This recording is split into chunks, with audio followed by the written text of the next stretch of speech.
Será que todo mundo sabe o que é realmente esse feriado? Tanta gente... Oi, gente, tudo bem?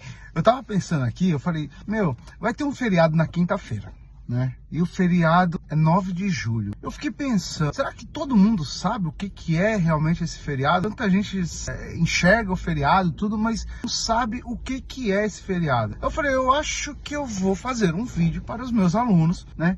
Que ainda não sabem do que se refere esse feriado, que só tem aqui no estado de São Paulo. Então eu vou deixar bem claro para você como é e o que é esse tal desse feriado, tá bom?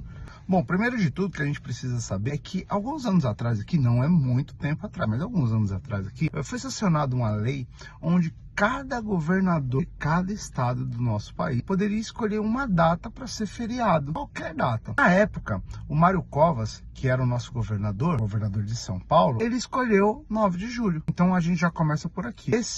Esse feriado, ele é um feriado estadual. Então, ou seja, qualquer outro estado não é feriado. Só é aqui por força de lei, ok? Tá, agora que a gente entendeu como é que funciona essa questão aí do feriado, que é São Paulo, que é só aqui em São Paulo, por decreto de lei, vamos explicar o tal do feriado. Vamos entender como é que funciona. Para eu falar sobre esse feriado, sinceramente, eu adoro histórias brasileiras, então por isso que eu vim aqui também fazer esse vídeo aqui para vocês. Então deixa eu te falar. Para eu falar dessa história, eu preciso voltar. Mas agora não é voltar alguns anos, agora eu preciso voltar bastante. Vamos voltar lá em 1890 alguma coisa? Finalzinho dos anos 1800, já entrando em 1900. Beleza? Nessa época, gente, a política brasileira ela era um pouco diferente. Inclusive, na minha época de adolescente, eu lembro que eu aprendi isso na escola, e eu lembro que o nome era Política Café com Leite.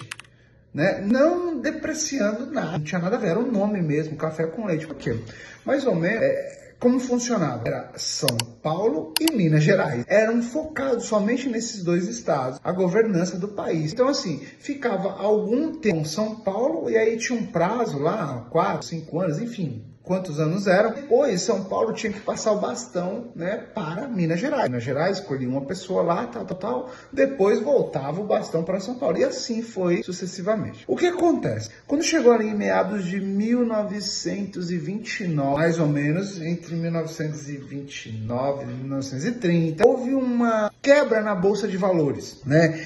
E essa quebra impactou muito o nosso país. Naquela época nós éramos os maiores exportadores de café que existia, tá? Então bateu aqui no Brasil, veio diretamente impactando a política brasileira. Foi a brecha que o sistema queria. O que aconteceu com esse impacto todo? Na época, a governança estava em São Paulo. Então o que tinha que acontecer? Tinha que passar o bastão para Minas Gerais. Já estava naquele prazo de devolver o mandato para eles. Só que aconteceu, os governantes pegaram e indicaram Júlio Prestes a continuar o mandato, sendo que ele tinha que devolver e não devolveu. O caos está feito. O pau fechou e as coisas não deram muito certo. Por quê?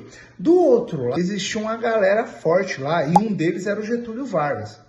Getúlio Vargas, quando ele viu aquilo que São Paulo fez, ele falou assim, olha, na moral, vamos se juntar aqui com outros estados e vamos botar para derreter. O que ele fez? Foi atrás de outros estados, eu acho, se eu não me engano, tá? Isso aqui eu não tenho certeza, mas se eu não me engano foi Santa Catarina, Rio Grande do Sul e Paraíba, alguns estados ali que ele se juntou. Juntou ali alguns estados, foi para cima de São Paulo. Para fazer o quê? Para tomar o governo, porque o governo estava lá com o Júlio Prestes. Certo? Então o que acontece? Eles tomaram o governo. E aí isso tem até nome, tá? Se alguém for procurar aí, golpe de 30, eu acredito que você consegue até entender aí essa história do golpe de 30, que foi quando eles tomaram o poder. Tá, assim que eles tomaram o poder, São Paulo já não curtiu muito essa ideia deles terem tomado o poder, claro.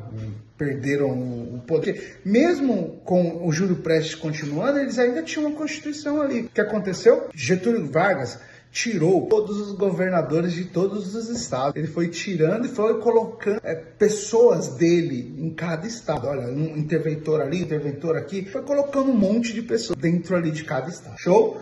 Até aqui, beleza. Ele, não satisfeito, né? Ele anulou a Constituição que existia naquele momento. Ou seja, os caras de São Paulo falaram, não, você é um ditador. A galera ficou louca, os paulistas foram pra cima, foram pras ruas, começaram a fazer movimento, o pau tava fechando toda semana, era uma confusão atrás da outra, era comício, era gente fazendo, uma loucura em São Paulo. Toda semana, todo dia, a galera pegando pesado. Show. Quando chegou no dia 23 de maio de 1932, vamos lá, 23 de maio, para quem conhece São Paulo, é uma avenida que corta São Paulo inteirinha, uma das maiores avenidas de São Paulo. Essa avenida, ela é chamada 23 de maio justamente por conta disso que eu vou falar agora para você. No dia 23 de maio havia um comício, como qualquer outro, mas o comício era movimento para cima, precisamos derrubar, papapá, e quebrar tudo. O que aconteceu? 4 jovens morreram no confronto lá com polícias, com a galera. Quando esses jovens morreram, as iniciais desses jovens era MMDC, tá? O que aconteceu? Toda vez que o grupo de São Paulo, a galera de São Paulo ia fazer uma manifestação, eles colocavam esse nome MMDC para dar uma alavancada, né? Para colocar, para deixar, olha, eles mataram os meninos e tal. Eles colocaram como pontos. Vamos para as ruas pelo MMDC, né? Vamos tomar a Constituição pelo MMDC. Vamos para a guerra pelo MMDC. Então, assim, foi uma loucura eles colocaram esse MMDC, tanto é que virou um marco esse MMDC, né? Dia 23 de maio de 1932. Show de bola, até aqui tá tudo bem, né? Pau fechava, tal. O que aconteceu? Esse MMDC ele ficou tão forte em movimento, como se fosse uma vingança, que quando chegou no dia 9 de julho de 1932, eles armaram a barraca e foram para a guerra. Vamos tomar agora isso daqui. Não, então chegou São Paulo, chegou a galera de São Paulo, as Forças Armadas se levantaram e foram para a guerra, O problema é que era São Paulo contra o Brasil, porque Getúlio Vargas era o presidente da época. Então eles foram assim, eles queriam mostrar que eles eram fortes e conseguiram. Então, tudo bem, conseguiram. Sabe por que eles conseguiram? Primeiro, deixa eu só finalizar aqui a história. Eles perderam. Todo mundo perdeu, mas isso é nítido. Aqui não é 300 contra 1, não é filme, né? Aqui eram pessoas, né, que foram lutar contra uma nação. Então não dava, eles perderam, morreu bastante gente. Se eu não me engano, por volta de 1.000 a 1.000 e poucas pessoas. Morreram muita gente, eles se entregaram, mas virou um marco. Porque depois dessa guerra, que essa guerra acabou, Getúlio Vargas chegou e falou assim, não, olha a loucura que aconteceu, vamos fazer uma Constituição. Foi aí que lançou a Constituição de 1934. E ele fez justamente por conta dessa revolução constitucionalista que houve no dia 9 de julho. Que começou no dia 9 de julho, demorou mais ou menos uns 3 meses. Mas 9 de julho foi o dia da Revolução Constitucionalista do Estado de São Paulo. Agora, hoje, você sabe o porquê que nós ficamos em casa tranquilamente, né?